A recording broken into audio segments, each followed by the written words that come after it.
स्वास्थ्य व्यवस्था दयनीय है।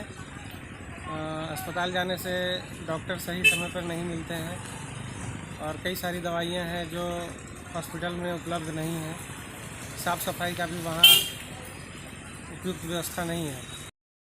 के बचाव के लिए पहले ही हम लोग तो ये सरकार द्वारा जो की गई थी तैयारी, उस आधार पर मॉस्किटो नेट का डिस्ट्रीब्यूशन हो गया है। उसके बाद फर्स्ट राउंड हम लोग का मलेरिया DDT का स्प्रे हो गया है। थोड़े दिन के बाद हम लोग सेकेंड राउंड भी करने वाले हैं। और अभी डेंगू और चिकनगुनिया के साथ साथ मलेरिया का भी प्रभाव होता है, इसलिए हम लोग अभी नाली में इंसेक्टिसाइड स्प्रे करने जा रहे हैं। तैयारी हो गया है, आज या कल में ये शुरू करेंगे।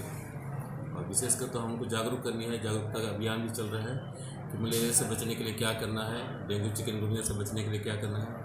अगल बगल की झाड़ियों को साफ करनी है और पानी का जमाव नहीं होने देना है और अपना व्यक्तिगत बचाव करनी है।